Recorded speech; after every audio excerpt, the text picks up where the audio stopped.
துவா செய்தும் ஏன் உடனே பதில் கிடைக்கவில்லை? அல்லாஹ் உன் துவாவை கேட்கவில்லையா? இந்த தலைப்பை பற்றி முழுமையாக தெரிந்து கொள்ள இந்த வீடியோவை முழுமையாக பாருங்கள். அஸ்ஸலாமு அலைக்கும் வரஹ்மத்துல்லாஹி வபரகாத்துஹு. ஒரு நிமிஷம் இந்த வீடியோவை அவசரமில்லாமல் கேளுங்கள், ஏனென்றால் இது உங்களுடைய வாழ்க்கையில் நீங்கள் பலமுறை உங்களுக்குள்ளேயே கேட்டுக்கொண்டிருக்கும் ஒரு கேள்வியை பற்றியது. நான் அல்லாஹ்விடம் இவ்வளவு துவா செய்கிறேன், ஆனால் ஏன் இன்னும் என் துவா நிறைவேறவில்லை? ஒருவேளை நீங்களும் ஒரு விஷயத்துக்கா பல நாட்களாக துவா செய்து கொண்டிருக்கலாம். சில மாதங்களாக இருக்கலாம், சில வருடங்களாக கூட இருக்கலாம். ஒவ்வொரு தொழுகைக்கு பிறகும் அதே துவா, ஒவ்வொரு சுஜூதிலும் அதே வேண்டுதல், இரவில் தனியாக இருக்கும்போது அதே கண்ணீர். ஆனால் இன்னும் நீங்கள் எதிர்பார்த்த பதில் வராமல் இருக்கலாம். அந்த நேரத்தில் மனதுக்குள் ஒரு எண்ணம் வரலாம், அல்லாஹ் என் துவாவை கேட்கவில்லையா? என்னுடைய துவா அல்லாஹ்விடம் போகவில்லையா? நான் என்ன தவறு செய்தேன்? மற்றவர்களுடைய எல்லாம் நிறைவேறுகிறது போல தெரிகிறது. என்னுடைய துவா மட்டும் ஏன் இல்லை? இந்த கேள்விகள் உங்கள் மனதில் இருந்தால் முதலில் ஒரு விஷயம், உங்கள் துவா வீணாகவில்லை. மீண்டும் சொல்கிறேன், நீங்கள் செய்த உண்மையான துவா வீணாகவில்லை. அல்லாஹ் குர்ஆனில் சொல்கிறான், சூரா அல் பக்ரா, வைஸா ஸஅலக இபாதி அன்னி ஃபைன்னி கரீப் உஜீபு தாவத தாஇதா தானி. என் அடியார்கள் என்னை பற்றி உம்மிடம் கேட்டால் நிச்சயமாக நான் அருகில் இருக்கிறேன். என்னை அழைப்பவர் என்னை அழைக்கும் போது அவரது பிரார்த்தனைக்கு நான் பதிலளிக்கிறேன். கவனியுங்கள், அல்லாஹ் நான் உங்களிடமிருந்து தூரத்தில் இருக்கிறேன் என்று சொல்லவில்லை, நான் அருகில் இருக்கிறேன் என்று சொல்கிறான். நீ அழைக்ககி என்று நீ அழைக்கும் போது அவன் அறிகிறான். நீ சுஜூதில் இஸ்தழும் போது அவன் அறிகிறான். நீ வார்த்தைகள் இல்லாமல் உன் இதயத்தால் வேண்டும் போதும் அவன் அறிகிறான். அப்படியானால் ஒரு கேள்வித அல்லாஹ் கேட்கிறான் என்றால் ஏன் உடனே கொடுக்கவில்லை? இதுதான் நாம் புரிந்து கொள்ள வேண்டிய மிக முக்கியமான விஷயம். ஒரு தந்தை தன் குழந்தை கேட்கும் எல்லாவற்றையும் உடனே கொடுப்பாரா? இல்லை. குழந்தை எனக்கு இதுதான் வேண்டலாம் என்று அழலாம், பிடிவாதம் செய்யலாம். ஆனால் அந்த குழந்தைக்கு தெரியாத விஷயங்கள் தந்தைக்கு தெரியும். அதே போல நாம் நம்முடைய இன்றைய நிலையை மட்டுமே பார்க்கிறோம், ஆனால் அல்லாஹ் நம்முடைய கடந்த காலத்தையும். நாம் சில நேரங்களில் ஒரு விஷயத்தை பார்த்து இது கிடைத்தால் என் வாழ்க்கை முழுமையாக மாறிவிடும் என்று நினைக்கிறோம். ஆனால் அது கிடைத்த பிறகு என்ன நடக்கும் என்று நமக்கு தெரியாது. ஒருவேளை உனக்கை பாதிக்கப்படலாம், உன் ஈமான் பாதிக்கப்படலாம், உன் குடும்பம் பாதிக்கப்படலாம், உன் பாதிக்கப்படலாம், தவறான பாதையில் செல்லலாம். நீ ஒரு மனிதன் உன் வாழ்க்கைக்கு மிகவும் பொருத்தமான பாதையில் செல்லலாம். நீ ஒரு இடத்துக்கு செல்ல வேண்டும் என்று விரும்பலாம், ஆனால் அங்கே சென்றால் நீ தவறான வழியில் விரும்பலாம். ஆனால் நாம் கேட்பதை விட அல்லாஹ் அறிந்தது பெரியது. அல்லாஹ் குர்ஆனில் சொல்கிறான், சூரா அல் பக்ரா, வாசா அன் தக்ரஹுவ ஷையன் வாசா அன் துப்பு ஷையன் வஹுவ ஷர்லக்கும் தவல்லாஹு யஅலமு வ அன்தும் லா தஅலமூன். நீங்கள் ஒரு பொருளை வெறுக்கலாம், ஆனால் அது உங்களுக்கு நன்மையாக இருக்கலாம். நீங்கள் ஒரு பொருளை விரும்பலாம், ஆனால் அது உங்களுக்கு தீமையாக இருக்கலாம். அல்லாஹ் அறிகிறான், நீங்கள் அறிய மாட்டீர்கள். இந்த வசனம் துஆவின் விஷயத்தில் மிகவும் முக்கியமானது. நீ யா அல்லாஹ் எனக்கு இதை கொடு என்று கேட்கிறாய், ஆனால் அல்லாஹ் இது உனக்கு நல்லதா என்பதை பார்க்கிறான். சில நேரங்களில் நாம் ஒரு துஆ செய்கிறோம், அதற்கு பதில் ஆம் என்று கிடைக்கலாம். சில நேரங்களில் இல்லை என்று இருக்கலாம். சில நேரங்களில் இப்போது இல்லை, சரியான நேரத்தில் என்று இருக்கலாம். சரியான நேரத்தில் என்று இருக்கலாம். ஆனால் அவன் நம்மை மறந்துவிட்டான் என்று அர்த்தம் கிடையாது. ஒரு மனிதன் விமானத்தில் பயணம் செய்கிறான் என்று அர்த்தம் கிடையாது. அவன் ஜன்னல் வழியாக கீழே இருக்கும் சாலையை பார்க்கிறான். அவனுக்கு நாம் ஏன் இந்த வழியில் போகவில்லை என்று தோன்றலாம். ஆனால் பைலோட் முழு பாதையையும் அறிந்திருக்கிறார். அந்த பயணி தனக்கு தெரிந்த ஒரு சிறிய பகுதியை மட்டும் பார்க்கிறான். அதே போல நாம் நம்முடைய வாழ்க்கையின் ஒரு சிறிய பகுதியை மட்டும் பார்க்கிறோம். அல்லாஹ் முழு வாழ்க்கையையும் அறிந்தவன். அதனால் துஆ செய்யும் போது ஒரு மிகப்பெரிய தவறை செய்யாதீர்கள், நான் கேட்டது கிடைக்கவில்லை, அதனால் அல்லாஹ் என்னை நேசிக்கவில்லை என்று நினைக்காதீர்கள். கிடைக்கிறது. அல்லாஹ்வின் அன்பை நமக்கு கிடைக்கும் பொருட்களால் மட்டும் அளவிட முடியாது. சில நேரங்களில் அவன் கொடுக்கலாம் மட்டும் இருக்கிறது. ஒரு தாய் தன் குழந்தையை சாலையில் ஓட விட மாட்டாள். குழந்தை, என்னை ஏன் தடுக்கிறாய் என்று கேட்கலாம். ஆனால் தாய் குழந்தையின் பாதுகாப்பை பார்க்கிறாள். அதே போல அல்லாஹ் நம்முடைய பாதுகாப்பை நாம் அறியாத விதத்தில் காப்பாற்றலாம். இப்போது ஒரு முக்கியமான விஷயம் தான் செய்துவிட்டு எப்போது கிடைக்கும் என்று அவசரப்படாதீர்கள். நபி ஸல்லல்லாஹு அவர்கள் துஆவை பற்றி எச்சரித்த ஒரு விஷயம் இருக்கிறது. ஒரு மனிதன் துஆ செய்து கொண்டே நான் அவசரப்படக்கூடாது, ஆனால் எனக்கு பதில் கிடைக்கவில்லை என்று அவசரப்படக்கூடாது. நினைத்து பாருங்கள், ஒரு விவசாயி இன்று விதை விதைத்துவிட்டு நாளையே செடியை தோண்டி ஏன் வளரவில்லை என்று பார்க்க ஆரம்பித்தால் அந்த விதை வளருமா?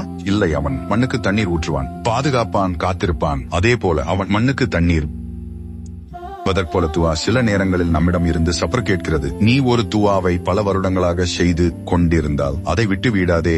இன்று கிடைக்கவில்லை என்பதற்காக நாளை துஆவை அல்லாஹ்விடம் தொடர்ந்து கொடு. ஏனென்றால் நீ யா அல்லாஹ் என்று அழைக்கும் ஒவ்வொரு முறையும் நீ ஒன்றப்புடன் தொடர்பை உருவாக்குகிறாய். ஒரு நாள் நீ திரும்பி பார்த்தால் புரியலாம், அல்லது நீ திரும்பி பார்த்தால் நீ கேட்டல் வேறு ஒரு வடிவத்தில் உன் வாழ்க்கையில் வரலாம். அல்லாஹ் அதற்கு பதிலாக உனக்கு இன்னும் பெரிய நன்மையை வழங்கலாம். அதனால் துஆவை ஒரு ஓட போல பார்க்காதீர்கள். நான் கேட்டேன், அதனால் இது கிடைக்க வேண்டும் தன் பலவீனத்தை நினைக்காதீர்கள். இப்போது உங்கள் துவாவை பற்றி ஒரு விஷயம் யோசித்து பாருங்கள். நீங்கள் அல்லாஹ்விடம் எதை அதிகமாக கேட்கிறீர்கள்? பணம், வேலை, திருமணம், வெற்றி, ஒரு மனிதர், ஒரு வீடு, ஒரு கார், ஆரோக்கியம், இவையெல்லாம் கேட்பது தவறு அல்ல. அல்லாஹ்விடம் உலக நன்மைகளையும் கேட்கலாம், ஆனால் அதோடு ஈமானையும் கேளுங்கள். அல்லாஹ் எனக்கு செல்வத்தை கொடு என்று மட்டும் அல்ல. யா அல்லாஹ், செல்வம் வந்தாலும் என் ஈமான் போகாமல் காப்பாற்று என்று கேளுங்கள். யா அல்லாஹ், எனக்கு வெற்றியை கொடு என்று மட்டும் அல்ல. யா அல்லாஹ், வெற்றி வந்தாலும் நான் உன்னை மறக்காமல் இருக்க செய் என்று மட்டும் அல்ல. யா அல்லாஹ், அந்த உறவின் மூலம் எங்கள் ஈமானை அதிகரிக்க செய் என்று கேளுங்கள். அல்லாஹ்விடம் உலகத்தை மட்டும் கேட்காதீர்கள், மறுமையையும் கேளுங்கள். சொர்க்கத்தை கேளுங்கள், நரகத்திலிருந்து பாதுகாப்பை கேளுங்கள், மன்னிப்பை கேளுங்கள், நேர்வழியை கேளுங்கள், நல்ல முடிவை கேளுங்கள். மன்பை கேளுங்கள், நேர்வழியை கேளுங்கள். நம்முடைய வாழ்க்கை ஒரு நாள் எல்லா கதவுகளும் மூடப்பட்டு விட்டது போல தோன்றலாம். அந்த நேரத்தில் அல்லாஹ்வின் ஒரு பெயரை நினைவில் வைத்துக் கொள்ளுங்கள். அல்-ஃபத்தாஹ், கதவுகளை திறப்பவன். மனிதர்கள் மூடிய கதவை அவன் உருவாக்க முடியும். அல்லாஹ் குர்ஆனில் சொல்கிறான், ஷோக் சூரத் தலாக், வமன் யத்தல்லாஹ் யஜ்அல்லாஹ் மக்ரஜா, யார் அல்லாஹ்வை அஞ்சுகிறாரோ அவருக்கு அவன் ஒரு வெளியேறும் வழியை ஏற்படுத்துவான். இந்த வசனத்தை உங்கள் வாழ்க்கையின் ஒரு ரிமைண்டராக வைத்துக் கொள்ளுங்கள். வழி தெரியவில்லை என்றால் வழியே இல்லை என்று அர்த்தமில்லை. அல்லாஹ் ஒரு வழியை உருவாக்க முடியும். நீ நினைத்திராத இடத்திலிருந்து, நீ எதிர்பார்க்காத நேரத்தில். ஒருவேளை இப்போது உங்களுக்கு எல்லாம் முடிந்துவிட்டது போல தோன்றலாம். உங்களுடைய பணநிலை மிகவும் மோசமாக இருக்கலாம், வேலை தேடிக் கொண்டிருக்கலாம், குடும்பத்தில் பிரச்சனை இருக்கலாம், ஒரு கனவு தோல்வி அடைந்திருக்கலாம், அல்லது நீங்கள் செய்த துவா இன்னும் நிறைவேறாமல் இருக்கலாம். ஆனால் நம்பிக்கையை இழக்காதீர்கள். ஏனென்றால் அல்லாஹ் நீங்கள் பார்க்க முடியாததை பார்க்கிறான், நீங்கள் கேட்க முடியாததை அவன் கேட்கிறான், நீங்கள் புரிந்து கொள்ள முடியாததை. ஒரு நாள் நீ யா அல்லாஹ், எனக்கு ஏன் இது நடக்கிறது என்று அழலாம். ஆனால் ஒரு நாள் யா அல்லாஹ், அப்போது நான் புரிந்து கொள்ளவில்லை, இப்போது புரிகிறது, நீ என்னை காப்பாற்றினாய் என்று சொல்லலாம். அந்த நாள் வரும் வரை துஆவை விடாதீர்கள். இப்போது துஆ செய்யும் போது சில விஷயங்களை நினைவில் வைத்துக் கொள்ளுங்கள். முதலில் அல்லாஹ்வை புகழுங்கள். பிறகு நபி ஸல்லல்லாஹு அவர்கள் மீது ஸலவாத் சொல்லுங்கள். பிறகு உங்கள் தேவையை கேளுங்கள், உங்கள் பாவங்களுக்கு மன்னிப்பு கேளுங்கள், உங்கள் பெற்றோருக்காக துஆ செய்யுங்கள், உங்கள் முஸ்லிம்களுக்காக துஆ செய்யுங்கள், மற்ற முஸ்லிம்களுக்காக துஆ செய்யுங்கள். விஷயம் துஆ செய்யும் போது ஹலால் வாழ்க்கையை பற்றி கவனம் செலுத்துங்கள். நம்முடைய உணவு, நம்முடைய வருமானம், நம்முடைய வாழ்க்கை ஹலாலான வழியில் இருக்க முயற்சி செய்ய வேண்டும். ஏனென்றால் நாம் அல்லாஹ்விடம் கேட்கிறோம். அதே நேரத்தில் நம்முடைய வாழ்க்கையை அவன் விரும்பும் வழியில் அமைக்க முயற்சி செய்ய வேண்டும். அதனால் துஆ மட்டுமல்ல, தௌபாவும் வேண்டும்.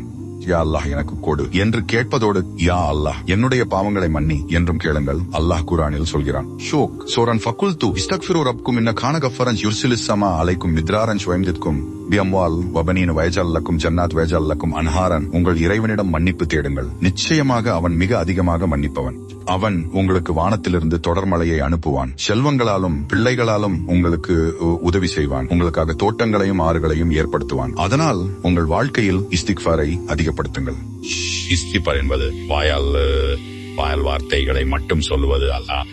ஆனால் ஒரு விஷயம், அவருடைய வார்த்தையான மன்னிப்பு செய்ய வேண்டும், அவருடைய உரிமையை திருப்பிக் கொடுக்க வேண்டும். ஒருவருக்கு அநியாயம் செய்திருந்தால் அவருடைய உரிமையை விட்டுவிட முயற்சி செய்ய வேண்டும். ஒருவரை காயப்படுத்தியிருந்தால் உண்மையான தௌபாவின் பாதை. இப்போது ஒரு நிமிஷம் மன்னிப்பு கேட்க வேண்டும். நீண்ட நாட்களாக கேட்கும்போது என்று நினைத்து அல்ல,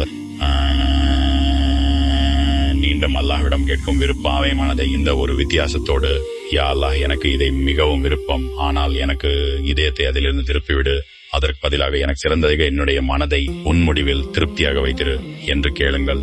இது ஒரு முஸ்லிமின் அழகான மனநிலை சகோதரர்களே தான். வெறும் வார்த்தை அல்லாது நம்பிக்கை. நீ யா அல்லாஹ் என்று அழைக்கும் போது உன் இதயம் சொல்ல வேண்டும், என் ரப் கேட்கிறான். நீ சூஜூதியில் விழும்போது என் ரப்பு என்னை பார்க்கிறான். நீ கஷ்டத்தில் இருக்கும்போது உன் இதயம் சொல்ல வேண்டும், என் ரப்பு என்னை விட்டுவிட மாட்டான். அடுத்த பாட்டல் இன்னும் ஆழமாக பார்ப்போம். துஆ ஏற்றுக்கொள்ளப்படுவதற்கான முக்கியமான நேரங்கள் என்ன? சுஜூது, இரவு, அதிகாலை, மழை. அதான் எந்த நேரங்களில் ஒரு முஸ்லிம் தன் ரப்பிடம் அதிகமாக துஆ செய்ய வேண்டும். மேலும் துஆ செய்யும் போது நாம் செய்யக்கூடிய சில பொதுவான தவறுகள் என்ன, அவற்றை எப்படி தவிர்ப்பது, இதை அடுத்த பாட்டல் மெதுவாக பார்ப்போம். அதுவரை இந்த வசனத்தை மறக்காதீர்கள். பிரேவைதா சாலக இபாதி அன்னி ஃபைனி கரீப். என் அடியார்கள் என்னை பற்றி கேட்டால் நிச்சயமாக நான் அருகில் இருக்கிறேன். நீ அழைக்கிறாய், அவன் கேட்கிறான். நீ காத்திருக்கிறாய், அவன் அறிகிறான். நீ நம்பிக்கையுடன் இரு, உன் துஆ வீணாகவில்லை. இந்த வீடியோ உங்களுக்கு பயனுள்ளதாக இருந்திருந்தால் மறக்காமல் ஒரு லைக் போடுங்கள். இதே போன்ற பயனுள்ள வீடியோக்கள் நம்ம சேனல் தினமும் பதிவேற்றம் செய்யப்படுகின்றன. அதனால் நம்ம சேனலை சப்ஸ்கிரைப் செய்து பெல் ஐகானை கிளிக் பண்ணி வைத்துக் கொள்ளுங்கள். மீண்டும் ஒரு பயனுள்ள வீடியோவில் சந்திப்போம்.